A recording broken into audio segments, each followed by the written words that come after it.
Internautes, téléspectateurs, téléspectatrices, nous sommes très heureux de vous retrouver. Nous vous disons bonjour. Bonsoir Franck. Bonsoir Mackinson.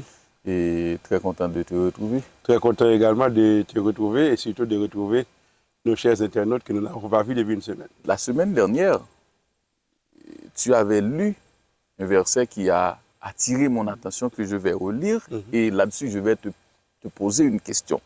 C'est Apocalypse 14, le verset 6 qui dit « Je vis un autre ange qui volait par le milieu du ciel, ayant un évangile éternel, pour l'annoncer aux habitants de la terre, à toute nation, à toute tribu, à toute langue et à tout peuple. » Alors ma question, d'où viennent toutes ces langues, tous ces peuples, toutes ces nations? Ok. Nous avons lu la dernière fois le verset 6 de l'Apocalypse 14. Si tu te rappelles, c'était pour expliquer que Dieu établit une distinction entre les hommes sur la terre. Oui, il établit une distinction. Mais Dieu ne fait pas de distinction entre les humains sur la base de leur couleur de peau. C'est pour cette raison que j'avais lu la dernière fois Apocalypse 14, parce que tu me demandais à propos de Cam, le fils de Noé,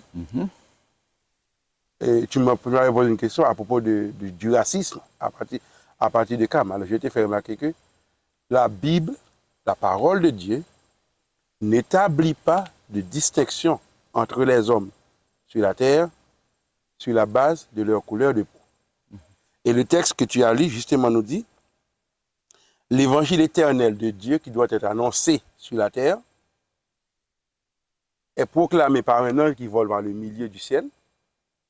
Donc s'il est au milieu, qu'est-ce que cela veut dire? Ça signifie que c'est pour tout le monde. Oh, quand quelque chose se passe au milieu du ciel, comme le soleil par exemple, lorsqu'il est à son zénith, est-ce que tu as besoin de quelqu'un pour te dire voici le soleil? Non. S'il est au milieu du ciel, c'est que tout le monde le voit. Okay? Il s'adresse à tout le monde, il éclaire tout le monde. Et le texte nous dit, l'évangile, c'est un évangile éternel. Et cet évangile éternel, c'est que Jésus est mort, il est ressuscité, maintenant il est à la droite de Dieu, il intercède pour les hommes qui acceptent son sacrifice, et il revient bientôt les chercher. C'était ça, Jean 3, verset 16, Dieu a tant aimé le monde, qu'il a donné son Fils unique. Maintenant, cet évangile doit être annoncé aux habitants de la terre. Mais le texte ne se contente pas de dire aux habitants de la terre, il précise à toute nation, toute tribu, toute langue et tout peuple, et au singulier. C'est-à-dire, il n'y a pas un peuple particulier, c'est tous les peuples, toutes les nations, toutes les tribus, toutes les langues. C'est-à-dire, l'humanité aujourd'hui est divisée aux yeux de Dieu. Lorsque Dieu regarde l'humanité, Dieu voit l'humanité divisée en nations, tribus, langues et peuples. Mais Dieu ne voit pas l'humanité divisée en couleur de peau. La division de l'humanité en couleur de peau, c'est une division faite par les hommes, parce que dans le cœur de l'homme, ce qu'il y a, c'est le péché. Donc le racisme, c'est le péché, c'est une expression du péché. Et c'est pour cela qu'il n'y a pas de place dans le royaume de Dieu, il n'y a pas de place dans le ciel pour les racistes. Un chrétien ne peut pas être raciste. Okay. C'était ça l'objectif de la dernière fois. Maintenant, la question que tu me poses, d'où viennent ces langues, ces tribus, ces peuples, ces nations? Oui, pourquoi je te pose cette question? Parce que c'est un seul Dieu qui comme tu l'avais expliqué dans les émissions antérieures, donc c'est un seul Dieu qui a tout créé, qui a créé toutes ces nations. Mais pourquoi parle-t-il plusieurs langues, par exemple? Pourquoi est-ce qu'il parle plusieurs langues? Il y a eu un événement qui est enregistré dans la Bible sous le nom de Babel, ou bien Tour de Babel. Ah, la Tour de Babel, qui est à l'origine de tout cela.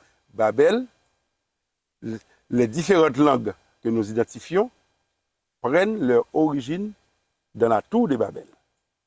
Là, je parle pour les langues. Nous allons lire tout à l'heure. Mais pour les nations auraient quand même existé même sans Babel. Parce que dès le chapitre 9 à la sortie de Noé et de ses fils de l'arche, l'ordre de Dieu, alors, même pas l'ordre de Dieu, mais la bénédiction de Dieu a été de croître, de multiplier et de remplir la terre. C'est-à-dire, Dieu a créé la planète Terre et il a placé l'homme sur cette planète pour remplir cette planète. C'est ce que Dieu veut. Dieu veut que cette planète soit remplie, mais il ne le remplit pas lui-même. Il ne crée pas, il ne compte pas combien de places il y a sur la Terre. Non, c'est pas comme ça qu'il fait. Il n'a pas fabriqué des robots. Non. Ce que Dieu fait, c'est qu'il est le créateur, mais il fait de l'homme un pro-créateur. Okay? Donc, Dieu a exécuté l'œuvre de la création, mais l'humanité est en mesure lui-même d'assurer la procréation. C'est-à-dire, nous n'avons pas la capacité de créer quelque chose qui n'a jamais existé, mais nous pouvons participer dans l'œuvre de création de Dieu. À partir de ce que Dieu a créé. À partir de ce que Dieu a créé. Okay, donc, l'ordre de Dieu, tu peux ouvrir avec moi ta Bible dans Genèse 9, tu verras que Dieu dit à Noé, soyez féconds, Noé et ses fils, soyez féconds, multipliez et remplissez la terre. Ok? Donc, après les avoir bénis, c'est le premier ordre qu'ils ont reçu. Ok? Dieu les a bénis dès le verset premier et il leur a dit, soyez féconds, multipliez et remplissez la terre. Donc, la terre devait se remplir. De toute façon, la terre devait se remplir, c'était l'ordre de Dieu. Lorsque nous étudions le chapitre 9, 10, à un moment, nous verrons que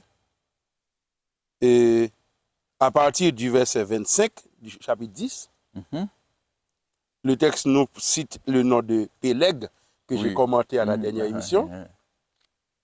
Et le texte nous précise, du temps de Péleg, la terre fut partagée. En langage scientifique, on appelle ça la dérive des continents. Voilà. Donc, s'il y a eu la dérive des continents en conséquence du déluge, c'est-à-dire, même sans Babel, il y aurait quand même eu des nations éparpillées sur toute la terre.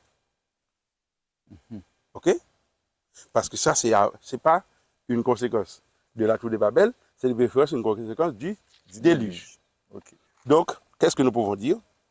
Dans la postérité de Noé, il y a plusieurs nations qui sont issues.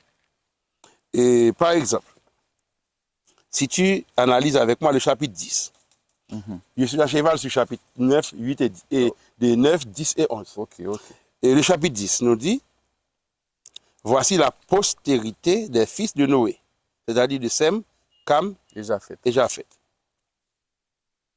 Il y en a qui des fils après le déluge, parce que dans l'arche, il n'y avait que les trois fils, leurs épouses, leurs épouses respectives, Noé et son épouse, 8. Donc, tous les petits-enfants de Noé sont nés après le déluge. Par exemple, Japheth, qui est le dernier,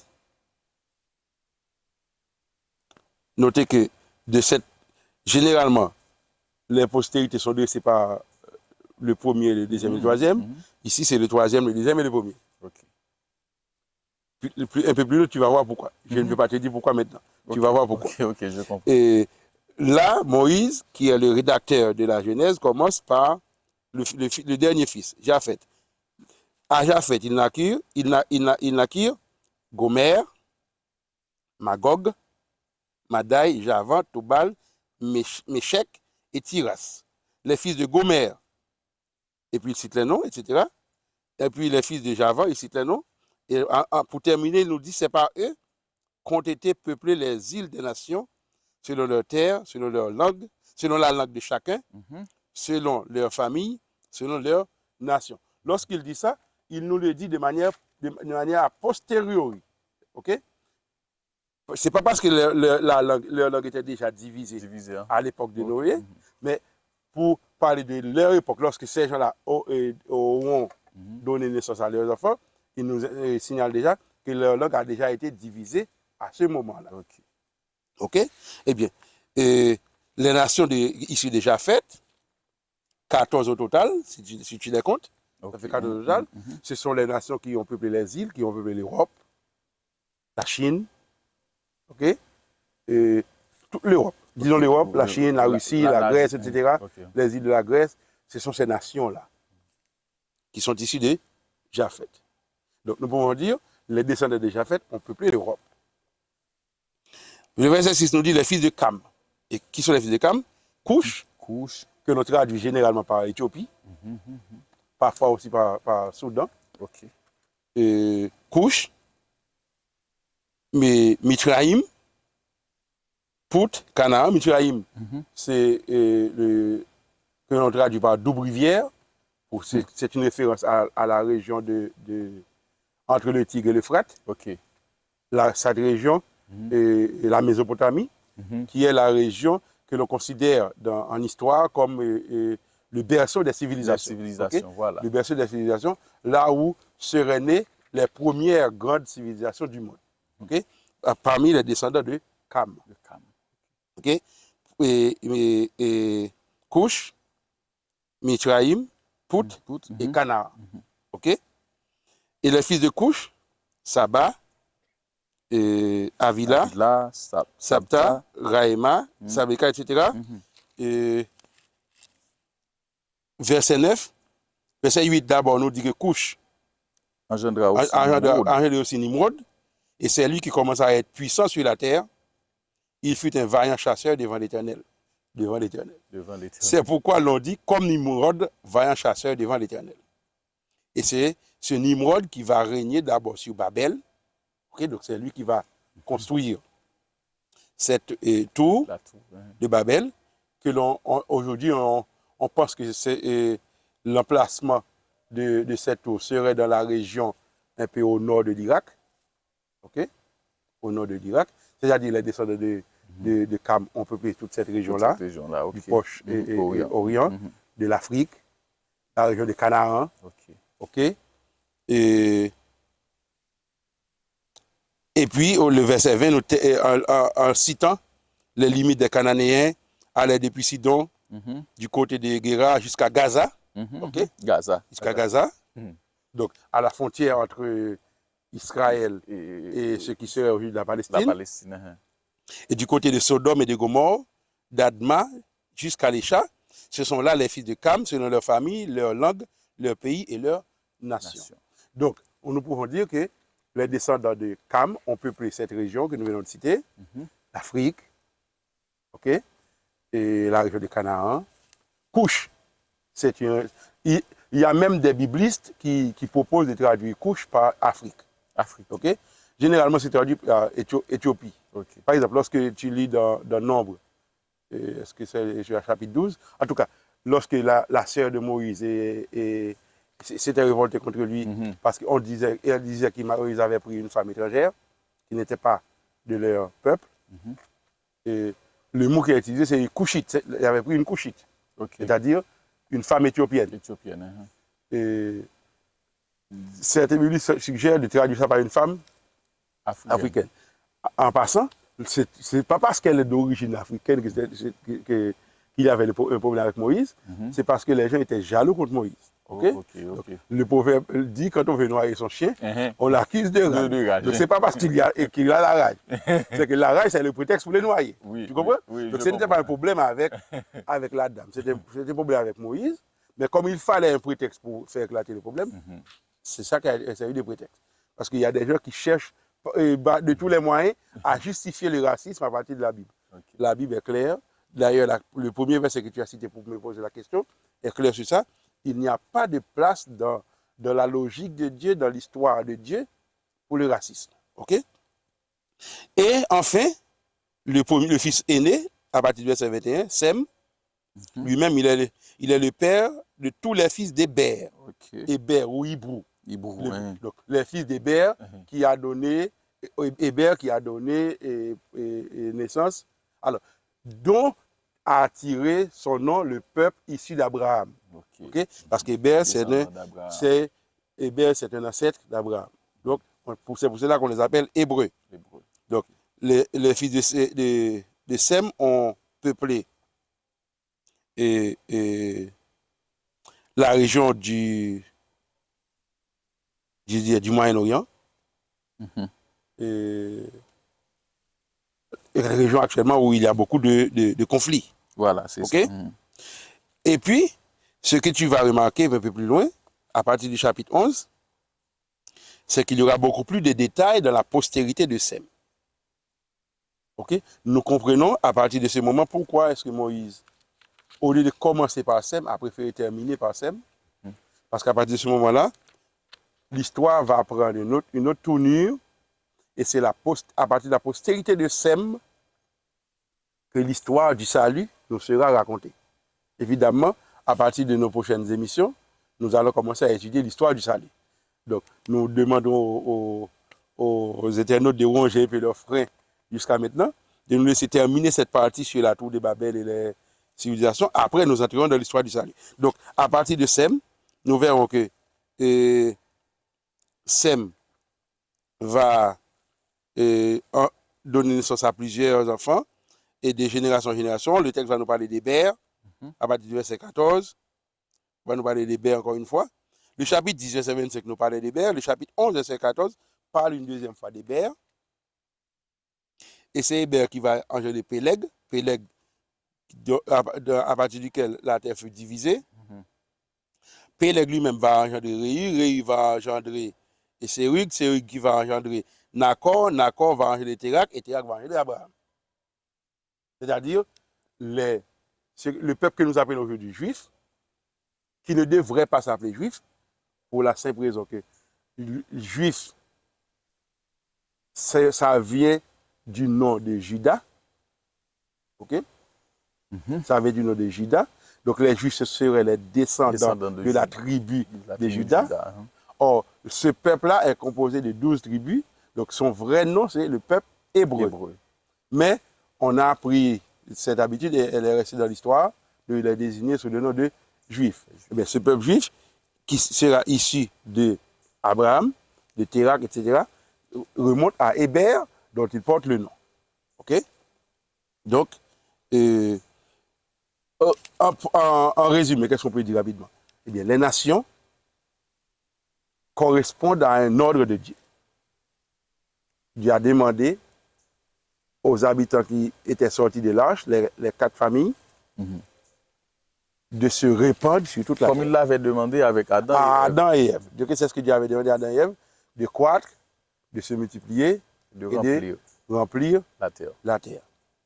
Donc, ça c'était l'ordre de Dieu. Mais quant aux langues, c'est une autre histoire. Raconte-nous cette histoire. C'est une autre histoire. L'histoire des langues se trouve au chapitre 11, les versets 1 à 9. L'histoire des langues se trouve au chapitre 11. Toute la terre avait une seule langue et les mêmes mots. C'est comme ça que commence le chapitre. Donc, jusqu'à cette histoire que nous allons lire tout de suite maintenant, il n'y avait pas encore plusieurs langues sur la terre. Parce que tu dois, je ne sais pas si tu es curieux à ce point, mais je vais attirer ton attention sur cela. La linguistique aujourd'hui, la science que l'on appelle linguistique, est confrontée à une difficulté presque sans solution. C'est expliquer l'origine des langues. D'où viennent les langues? Okay? D'où viennent les langues? Okay? Parce que, notamment, les scientifiques évolutionnistes, pour eux, c'est une solution, c'est une question qui les énerve. Ils ne veulent pas entendre parler de cette question, ils ne veulent pas y répondre. Ils ne veulent même pas que l'on pose cette question. Quel est le problème? Quoique c'est important. Mais c'est fondamental.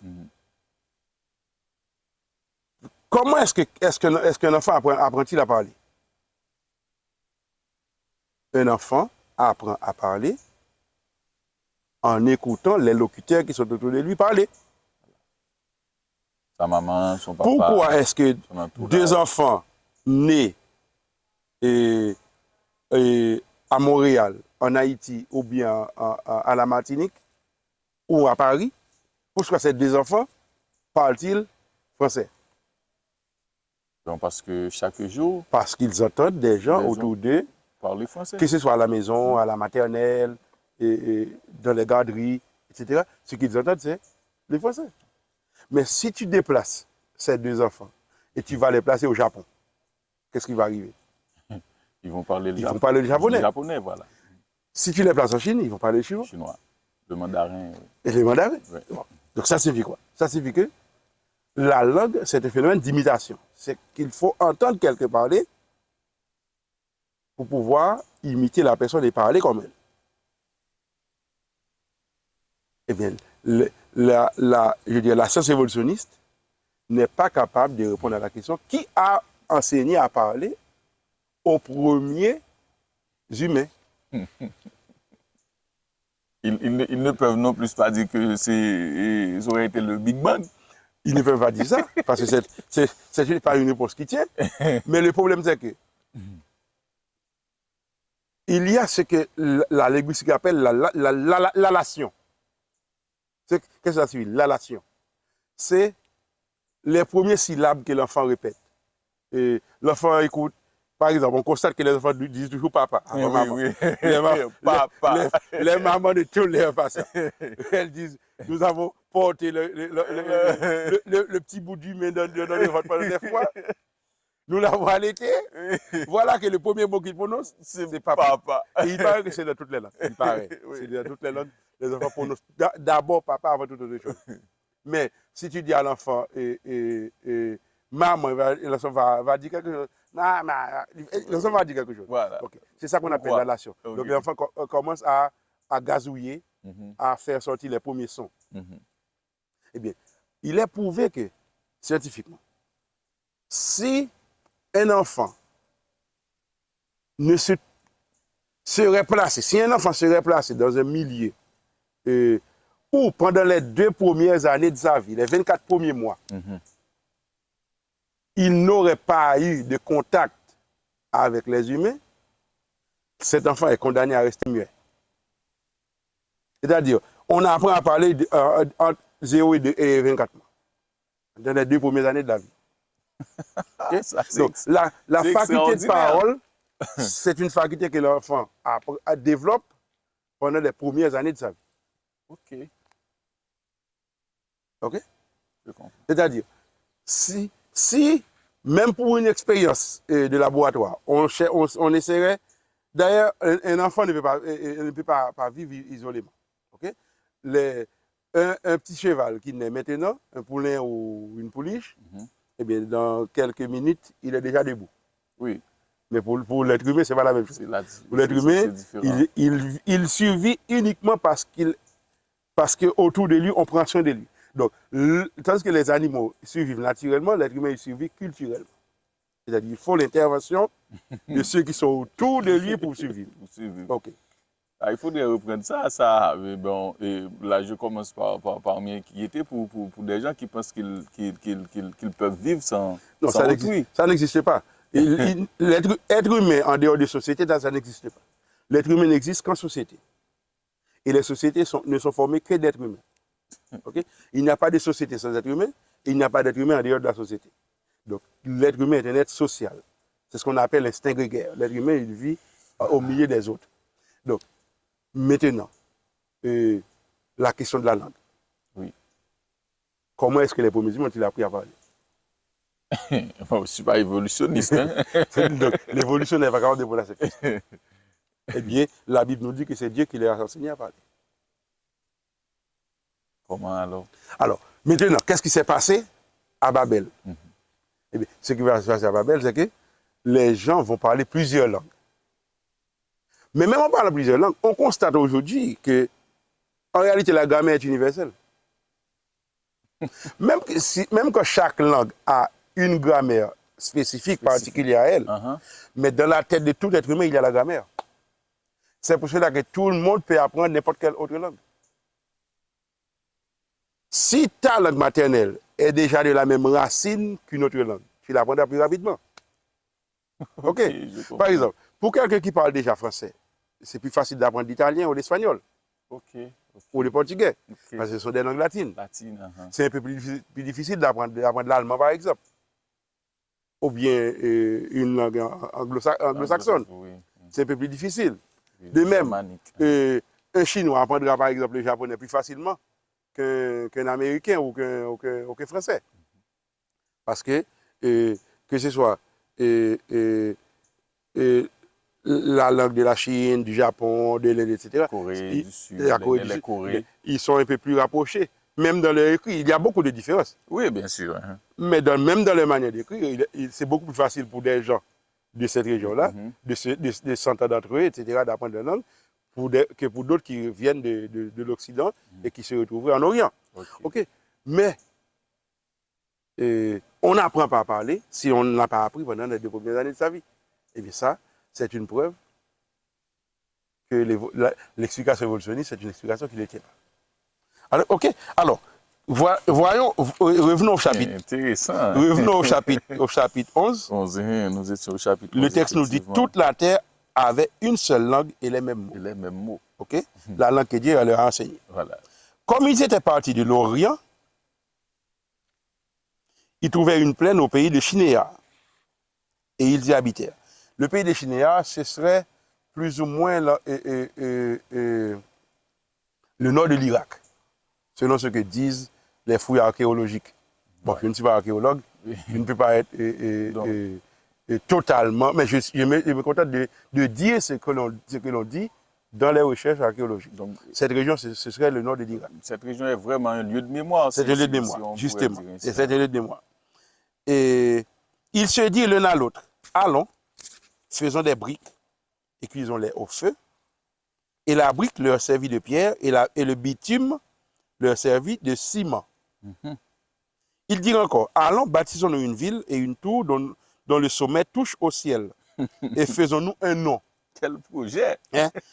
Dont le sommet touche au ciel et faisons-nous un nom. Afin que nous ne soyons pas dispersés sur la face de toute la terre. Tu peux voir, là, c'est la reprise du projet de Caïn. C'est exactement ce que j'allais te dire. Donc, je me souviens que c'est Caïn qui avait construit une ville pour faire porter le nom de son fils. De son fils. Yes. C'est un projet humaniste. Bien, okay? Un projet humaniste. Yes, ensuite, un autre ça, je vois que ce projet-là s'oppose frontalement à l'ordre ou à la promesse de Dieu de remplir. Yes. Yes. C'est un projet qui va dans le sens de Dieu, dans le sens contraire à l'ordre donné par Dieu. Parce qu'ils ne veulent plus être dispersés sur la face de toute la terre. Alors que l'ordre de Dieu, c'est de remplir toute la terre. L'homme a été créé pour peupler toute la terre. Or, ce projet, c'est ça la mission que Dieu donne à l'humanité, de peupler toute la terre, comme nous le voyons aujourd'hui. Oui. Mais ça, le projet qui est ici, c'est trouvons-nous un moyen de ne pas nous disperser sur toute la terre. Donc, c'est un plan opposé à Dieu. C'est un plan opposé, frontalement, diamétralement opposé au plan de Dieu. OK? Et ils veulent une ville et une tour dont le sommet touche au ciel. Pourquoi est-ce qu'ils disent ça? C'est que ils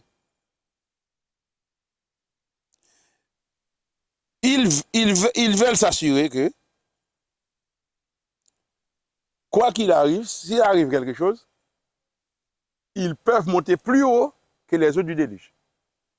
Ok. C'est ça le projet. Donc, ils ont fait ça à partir d'un calcul. Ils ont calculé, ok. Et la terre a été détruite par les eaux du déluge. Ils se sont dit, si ces gens-là avaient une tour où ils pouvaient se réfugier, ils auraient pu attendre. Et puis, ils auraient survécu. Hein. Mais quel est leur projet eux-mêmes? C'est faire une tour dont le sommet... Écoutez bien, une motion. Donc, et là, il prend Dieu pour un menteur également, puisque après le déluge, Dieu avait dit à Noé qu'il ne détruira plus la terre. Non seulement il l'avait dit, mais il avait donné un signe de sa promesse. Ah, ça, c'est Dieu avait fait une alliance avec Noé. C'est-à-dire, on n'a jamais trouvé dans l'histoire que Dieu fait une alliance et qu'il ne respecte pas sa part du contrat. Ils ont remis la fidélité Dieu de a Dieu dit, ok? en question, quoi. Puisque vous avez peur, et comme il va continuer à pleuvoir de temps en temps, à chaque fois qu'il va pleuvoir, pour que vous ne pensiez pas qu'il s'agit d'un déluge qui va détruire toute la terre, voici mon signe, je le place dans le ciel. Je place mon arc dans le ciel. À chaque fois que vous voyez cet arc, rappelez-vous, je ne verrai plus de déluge. Et là, C'était ça la promesse de Dieu. bien sûr. Mais eux-mêmes, ils ne font pas confiance à la parole de Dieu. Ils prennent Dieu pour un menteur ou bien un trompeur. Ils veulent assurer leur salut, mais comment? Par leur Par propre, leur propre projet, leur propre projet, leur propre moyen, leur propre stratégie. C'est eux-mêmes qui prennent leur initiative d'assurer leur survie. C'est à ce moment-là que l'Éternel va intervenir. Verset 5. Tu peux lire. Verset 5. L'Éternel descendit pour voir la ville et la tour que bâtissaient les fils des Tu hommes. peux t'arrêter. J'aime la façon dont Moïse en particulier parle de l'Éternel. Plusieurs fois, il nous dit, l'Éternel descend pour voir. C'est comme si l'Éternel ne voyait pas. Mais oui. En réalité, s'il descend pour voir, c'est parce qu'il a déjà vu. Sinon, il ne saurait pas qu'il se passe quelque chose. Mais il aime nous dire, l'Éternel descend pour voir. Dans le cas un peu plus loin, dans l'histoire de l'eau et de Sodome et Gomorrhe, il nous dit, l'Éternel descend pour voir si ce qu'il entend, c'est vrai. C'est comme si c'est quelqu'un qui a rapporté à l'Éternel qu'il se passe quelque chose. C'est comme si quand il avait descendu dans le jardin d'Éden et demandé à Ah, l'homme, où es-tu? c'est comme s'il ne savait pas où il était. OK? Donc, c'est une façon, je dirais, très plaisante. Ok. En tout cas, à mon avis, très plaisante de dire la chose. L'Éternel descendit pour voir la ville et la tour que bâtissaient les fils de l'homme. Parce que, comme je l'ai déjà dit plusieurs fois, avant d'agir, Dieu mène toujours une enquête. Dieu mène toujours une enquête, c'est-à-dire, il prend le temps de permettre à l'homme d'expliquer qu'est-ce que tu fais. OK? Eh bien, et le verset 6 nous dit, et l'Éternel dit, voici, ils forment un seul peuple et ont tous une même langue. Et c'est là ce qu'ils ont entrepris. Maintenant, rien ne les empêcherait de faire tout ce qu'ils auront projeté. Tout ce qu'ils auraient projeté. Tout ce qu'ils auraient projeté. Maintenant, le temps de ce que le texte nous parlait de l'Éternel, maintenant c'est l'Éternel qui va parler, mais à la première personne du pluriel. Donc tu avais déjà expliqué la Trinité. Bon, là, je comprends au donc moins. tu as déjà compris ça. Voilà. C'est que c'est l'Éternel qui se parle à lui-même, parce qu'il y a un seul Dieu, que Dieu est un. Pour eux, ça signifie que Dieu est seul. Ok. Dieu est un, mais il n'est pas seul. La divinité, c'est Père, Fils et et Saint-Esprit. Saint-Esprit. Ça ne fait pas toi Dieu. C'est la divinité, mais qui est en même temps Père, Fils et Saint-Esprit. C'est un conseil. Eh bien, Dieu dit, allons, descendons, et là, confondons leur langage, afin qu'ils n'entendent plus la langue les uns des autres. Donc, d'où viennent les langues auxquelles le message éternel, le dernier message qui doit être prêché avant le retour de Jésus, d'où viennent ces langues? La réponse à ta question maintenant, elle est claire. Ces langues viennent d'une décision que l'Éternel a prise après avoir constaté que les hommes se sont rebellés contre l'ordre qu'il a passé de croître et de se répandre, de se disperser sur toute la terre. L'homme a voulu rester concentré. C'est pour ça qu'ils ont bâti une ville. Mais l'Éternel lui-même a pris la décision de confondre leur langage. Okay. À un moment, Dieu avait dispersé les nations. Et à un autre, il va les rassembler. Que devons-nous apprendre? Que devons-nous apprendre de tout cela? Rapidement. C'est que nous ne pouvons pas regarder les gens et nous considérer comme supérieurs à qui que ce soit. Si tu le fais comme ça, tu n'es pas chrétien. C'est-à-dire, ceux qui pensent qu'ils sont supérieurs, qu'ils sont purs, qu'ils sont meilleurs que les autres, eh bien, ils ne sont pas chrétiens. Okay? Donc, si tu sers Dieu réellement, tu ne peux pas te regarder comme supérieur à un autre. Ce n'est pas possible. Notamment sur la base de ta couleur de peau, de ta nationalité, de ta langue, de ta nation, ou de quoi que ce soit que tu veux. Et que doit-on Devant faire? Dieu, tout le monde est égal. Et que, Ce texte nous dit que c'est Jésus qui rachète tous ceux qui seront sauvés. Personne ne sera devant le trône de Dieu à partir de ses propres mérites. Tout le monde sera là parce que Jésus les aura rachetés. et que doit-on faire pour participer à ce rassemblement? Eh bien, Dieu a donné son Fils unique afin que quiconque croit en lui ait la vie éternelle. Ce qu'il faut faire, c'est qu'il faut accepter Jésus. Et ça doit être notre appel pour terminer cet épisode d'aujourd'hui. Mon cher internaute, c'est ton privilège. Aujourd'hui, si tu entends la voix de Jésus qui t'appelle, de ne pas endurcir ton cœur et d'accepter son sacrifice, de désormais de prendre ta croix et de marcher avec Jésus.